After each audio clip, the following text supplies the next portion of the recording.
Deep vein thrombosis, DVT पढ़ना है हम लोगों को। डीवीटी शॉर्ट नोट्स क्वेश्चन आ चुका है AKU यूनिवर्सिटी में फाइनल ईयर में प्रोफेशनल एग्ज़ाम्स में।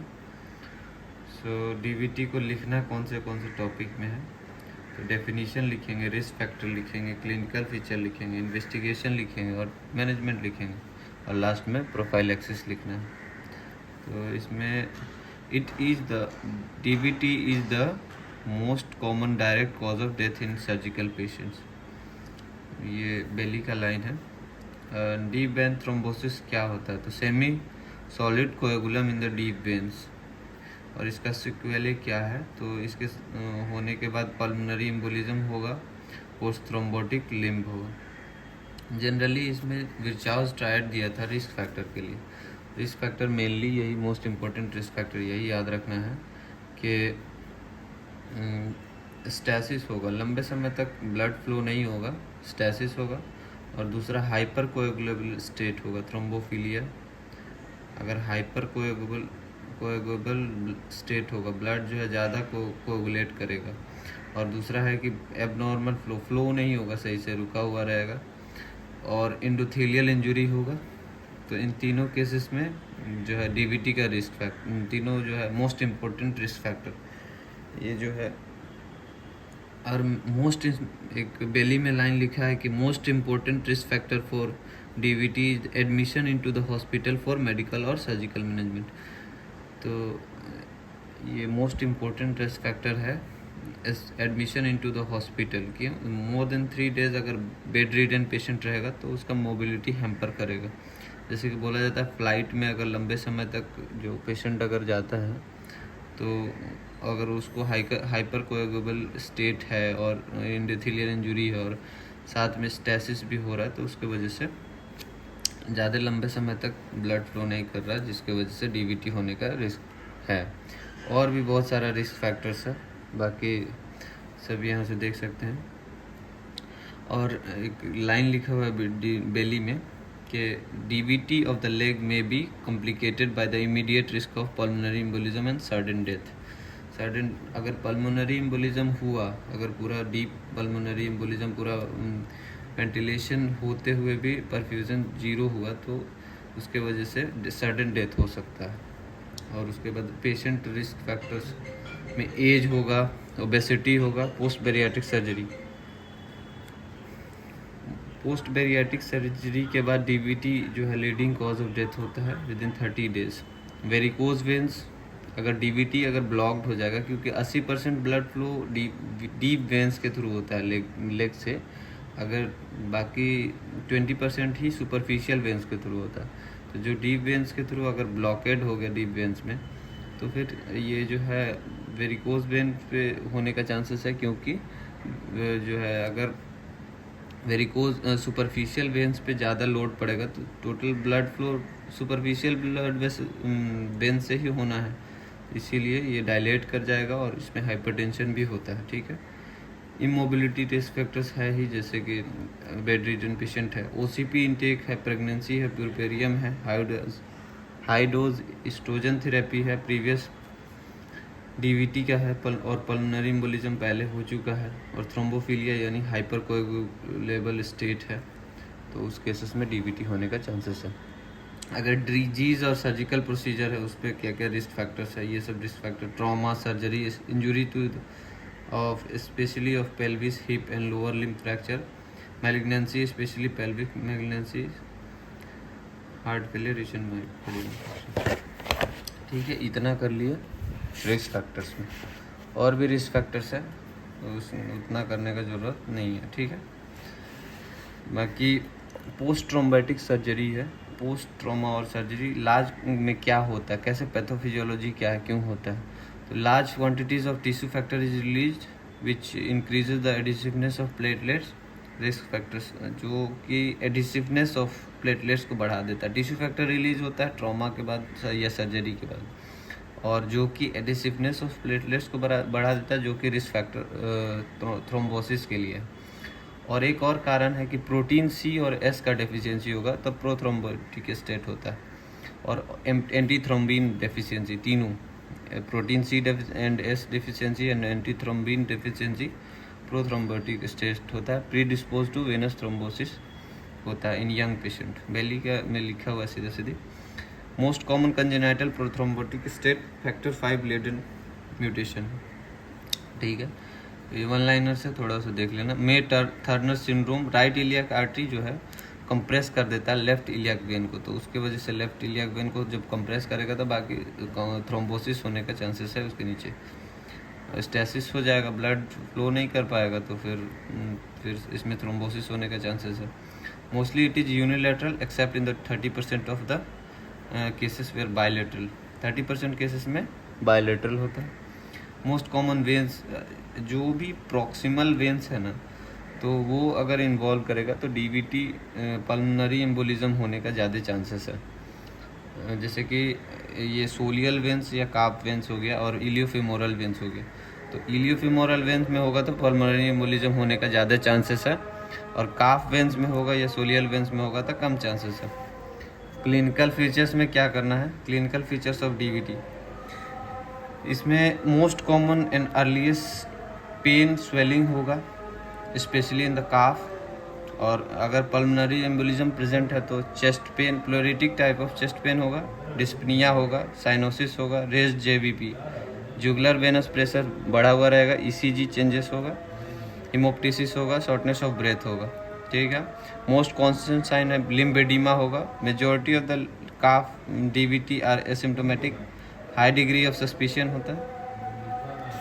ठीक है, और एक समटाइम्स लेग अपीयर सेलुलाइटिस, मतलब लेग जो है पोस्ट थ्रोम्बोटिक स्टेट में आता है तो सेलुलाइटिस की तरह भी अपीयर करता है। ठीक है, क्लिनिकल साइंस जो होता है कुछ ये उतना इम्पोर्टेंट नहीं है क्लिनिकल साइंस, क्योंकि हम लोग करते नहीं है, बिकॉज ज़्यादा चांसेस है अगर लॉज करेगा। ये मोजेस साइन, होमन साइन, ये ज़्यादा सेंसिटिव नहीं होता है, although we learn. Squeeze the calf pain होता है, मोजेस साइंस ये बोलता है। होमन साइन बोलता है फ्लेक्शन ऑफ नी और dorsiflexion of the foot, stiffness resistance of the calf. जैसे फ्लेक्शन नी का फ्लेक्शन किया और dorsiflexion of the foot किया तो स्टिफनेस फील होता है काफ में। और एक और दो टर्म और लिखा हुआ है बेली में कि फ्लेगमेशिया सेरुलियल डोलेंस, पेनफुल ब्लू लिम्ब होता है। इसमें क्या होता है, तो इसमें थ्रोम्बोसिस मेजर एक्सियल वेन्स का हो जाता है और कोलेट्रल्स दोनों का हो जाता है, तो वेनस गैंग्रीन होने का चांसेस है। और एक फ्लेगमेशिया अल्बा डोलेंस होता है, तो उसमें क्या होता है कि इसको बोलता है पेनफुल वाइट लिम्ब और मिल्क लेग। इसमें thrombosis of major axial veins होता है, सिर्फ कोलेट्रल्स बचा रहता है, तो इसकी वजह से थोड़ा सा फ्लो होता रहता है, तो इसमें वेनस गैंग्रीन होने का चांसेस उतना नहीं है। ठीक है, और एक और लाइन लिखा हुआ है कि मान लिया कि अगर जैसे क्लॉट बना हुआ है, इसमें क्लॉट हो सकता है कि क्लॉट हो, तो वी डू नॉट, हम नहीं चाहते हैं कि ये क्लॉट जो है डिसलॉज कर जाए डीवीटी से, वेन्स से, और अगर डिसलॉज कर गया तो पल्मोनरी एम्बोलिज्म होने का चांसेस है। अगर स्वेलिंग बायलैटरल होगा तो डीवीटी को डिफरेंशिएट करेंगे from other causes of systemic oedema such as hypoproteinaemia, renal failure and heart failure. ठीक है, एक नेक्स्ट है वेल्स क्राइटेरिया है। वेल्स क्राइटेरिया प्रेडिक्शन के लिए डीवीटी के लिए, इसको छोड़ देंगे, लिखा हुआ है बस यहाँ से। नेक्स्ट है इन्वेस्टिगेशंस। इन्वेस्टिगेशंस देखना है, तो इन्वेस्टिगेशंस के लिए सबसे पहले इन्वेस्टिगेशन में क्या करना है, डुप्लेक्स स्कैन करते हैं। डुप्लेक्स स्कैन बेस्ट इन्वेस्टिगेशन है, इन्वेस्टिगेशन ऑफ चॉइस होता है। Colour Doppler plus B mode ultrasound करते हैं इसमें इलियक और फीमोरल वेन का। और समटाइम्स क्या होता है, इलियक और फीमोरल वेन का डुप्लेक्स अल्ट्रासाउंड करने में दिक्कत होता है, डुप्लेक्स स्कैन करने में दिक्कत होता है, तो एमआरआई करते हैं। और अगर डीवीटी, अगर पल्मोनरी एम्बोलिज्म हो गया तो सीटी एंजियोग्राफी करते हैं। अगर गोल्ड स्टैंडर्ड की बात करें तो गोल्ड स्टैंडर्ड जो है पल्मोनरी एंजियोग्राफी है, बट ये इन्वेसिव तरीका इसलिए करते नहीं हैं। Similarly gold standard for DVT है वेनोग्राफी, बट ये करते नहीं है क्योंकि इन्वेसिव तरीका है। और diagnosis of DVT, deep vein thrombosis and pulmonary embolism should be established by special investigation as the symptoms and signs are non-specific and may be absent. Compression on USG done by non-specialist. एक और तरीका है, ये duplex scan है जो करने के लिए इसमें बहुत ही स्पेशलिटी का दरकार होता है, ज़रूरत होता है।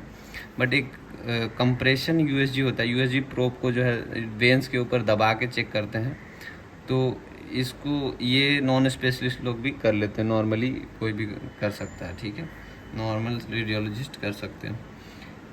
और डी डाइमर एक नया दूसरा इन्वेस्टिगेशन है, ठीक है। It can be falsely raised after surgery, ये बढ़ सकता है, लेकिन नेगेटिव डी डाइमर अगर होगा तो negative predictive value for DVT. अगर नेगेटिव हो गया डी डाइमर, इसका मतलब हाई चांसेस है कि डीवीटी नहीं होगा, रूल आउट करने में हेल्प करता है, ठीक है। मैनेजमेंट कैसे करना, तो सबको जानना चाहिए ये मैनेजमेंट, क्योंकि ये बहुत इम्पोर्टेंट है। और सबसे पहले इसमें लो मोलिकुलर वेट हिपेरिन LMWH, लो मोलिकुलर वेट हिपेरिन देंगे फर्स्ट 5 डेज़ के लिए, प्लस वारफेरिन देंगे, और उसके बाद 5 दिन के बाद वारफेरिन देंगे, वनली वारफेरिन। और वनली वारफेरिन कम से कम 3 महीना तक चलाना पड़ेगा एटलीस्ट। और एक और चीज़ यहाँ पे याद रखना पड़ेगा वारफेरिन के बारे में कि warfarin causes fall in protein C and S value earlier. तो प्रोटीन C और S वैल्यू कम होगा, तो इसके वजह से ये transient prothrombotic state 3 to 5 days के लिए लाता है, इसीलिए इस चीज़ को याद रखना है। जैसे ही कहा मैंने पहले ही यहाँ लिखा हुआ था कि प्रोटीन C और S के डेफिशिएंसी की वजह से प्रोथ्रोम्बोटिक स्टेट आता है, तो अगर ये वारफेरिन जो है प्रोथ्रोम्बोटिक स्टेट लाएगा तो इसको ध्यान में रखना है। अगर वारफेरिन चलेगा तो मॉनिटरिंग भी करना पड़ेगा, और मॉनिटरिंग करने के लिए यहाँ फर्स्ट एपिसोड ऑफ डीवीटी होगा तो वारफेरिन कंटिन्यू करेंगे 3 महीना के लिए। अगर रिकरेंट डीवीटी होगा तो लाइफ लॉन्ग एंटीकोगुलेशन देंगे, ठीक है। अगर मॉनिटरिंग किस तरह से करना, तो INR मेज़र करना पड़ेगा, और टारगेट INR वारफेरिन थेरेपी है किसी को तो 2 to 3 होना चाहिए। और अगर किसी को क्लॉट बन गया डीवीटी में, डीप वेन्स में ऑफ लेग में, तो हम नहीं चाहते हैं कि क्लॉट डिसलॉज करे और एक्सपैंड और प्रोपोगेट करे ताकि ये पल्मोनरी एम्बोलिज्म कर जाए, इसीलिए एंटीकोगुलेशन जो है देते हैं, एंटीकोगुलेशन थेरेपी देते हैं। और 1-2 केसेस दिया हुआ केस सिनेरियो यहाँ पे कि जो है एक पेशेंट है जिसको वारफेरिन जो कि वारफेरिन दिया जा रहा है उसको, और सर्जिकल इमरजेंसी में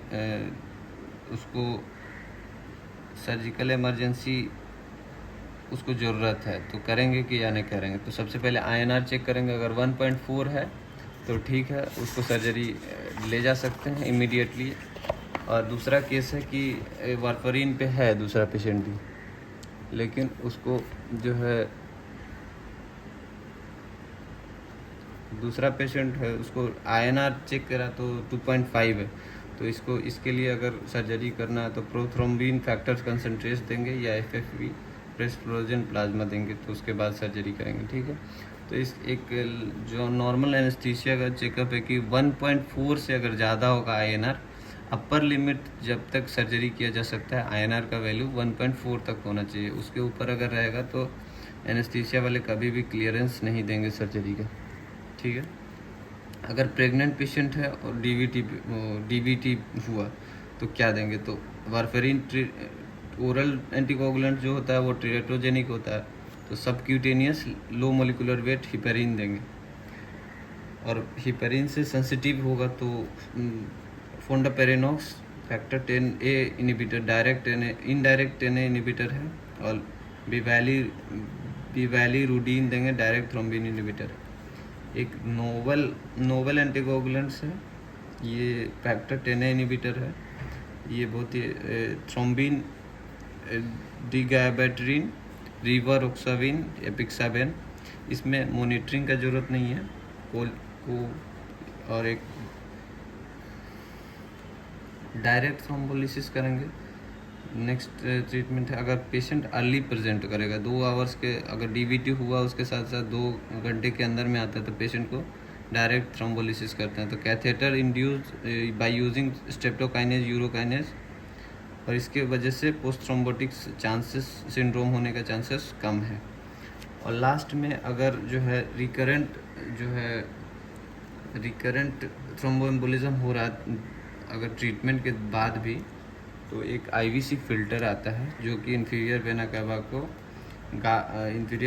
वेना कैवा में डाल देते, इसको इंसर्ट कर देते हैं, जो कि थ्रोम्बाई को अपवर्ड मूव करने से रोकता है। ठीक है ना। Most common use is greenfield filter. और ये इंडिकेशंस क्या है कि कब फिल्टर को यूज़ कर सकते हैं।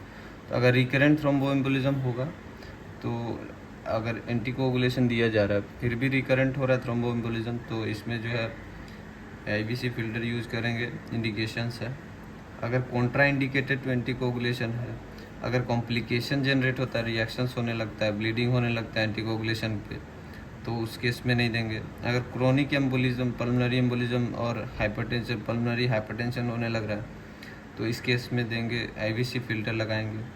अगर प्रोपगेटिंग इलियोफेमोरल वेनस थ्रोम्बोसिस इन एंटीकोगुलेशन, तो ये सब केसेस है जहाँ की आईवीसी फिल्टर यूज़ किया जाता है।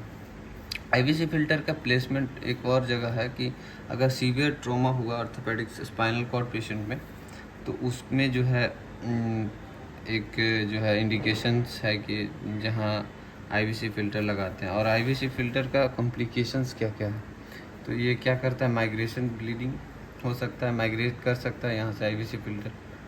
और आईवीसी क्या करता है, ब्लॉकेज हो सकता है, तो इससे क्या होगा, तो decrease JVP jugular venous process, venous return कम हो जाएगा, तो इसके वजह से कार्डियक आउटपुट भी कम होने लगेगा, सिस्टोलिक बीपी कम होने लगेगा। तो इस जेवीपी जो है पल्मोनरी एम्बोलिज्म में बढ़ता है। और पल्मोनरी एम्बोलिज्म और कॉम्प्लिकेशंस ऑफ आईवीसी को कैसे डिफरेंशिएट करेंगे, तो पल्मोनरी एम्बोलिज्म में जेवीपी बढ़ता है, बाकी cardiac output, systolic blood pressure घटता है पल्मोनरी एम्बोलिज्म। बट यहाँ आईवीसी ब्लॉकेज होगा अगर, तो यहाँ पे जेवीपी भी घटेगा, कार्डियक आउटपुट भी घटेगा, सिस्टोलिक बीपी भी घटेगा। मैनेजमेंट के लिए आईवीसी ब्लॉकेज को रोकने के लिए आईवी फ्लूइड्स देंगे। और एक और है पोस्ट थ्रोम्बोटिक लेग सिंड्रोम। ये जो है अगर पोस्ट थ्रोम्बोटिक, अगर थ्रोम्बोसिस होने के बाद ये देखा जाता है 2/3 of the patients after DVT के बाद। और इसमें होता क्या कि 80% ब्लड फ्लोस, सबसे पहले बात है कि डीप वेंस के थ्रू 80% ब्लड फ्लोस करता है, जो कि वेनस ब्लड जो है जाता है नीचे से, और 20% ब्लड सुपरफिशियल वेंस के थ्रू जाता है। तो सुपरफिशियल वेंस से अगर डीप वेन में ब्लॉकेज हो जाएगा तो सुपरफिशियल वेन में लोड ज़्यादा हो जाएगा, जो कि वेरिकोज वेंस बनेगा, और क्रोनिक वेनस हाइपरटेंशन होगा, पिगमेंटेशन होगा, लाइपोस डर्मेटोस्क्लेरोसिस होगा। ठीक है। और नेक्स्ट हम एक प्रोफाइलैक्सिस देख लेंगे। प्रोफाइलैक्सिस में moderate to high risk patients में प्रोफाइलैक्सिस देते हैं ये डीवीटी के लिए। तो प्रोफाइलैक्सिस ऑफ डीवीटी में क्या है, 2 तरीका है, मैकेनिकल है प्रोफाइलैक्सिस देंगे या फार्माकोलॉजिकल प्रोफाइलैक्सिस देंगे।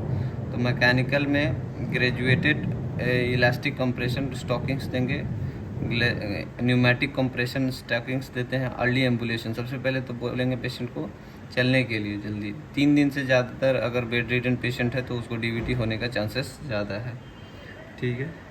अगर फार्माकोलॉजिकल जो है वो तो बेटर है मैकेनिकल प्रोफाइलैक्सिस से। अगर दोनों को देते हैं तो इसमें कोई ज़्यादा बेनिफिट नहीं होता है, दोनों को कंबाइन करके दिए तो उससे ज़्यादा कुछ असर नहीं पड़ने वाला। तो फार्माकोलॉजिकल सुपीरियर होता है।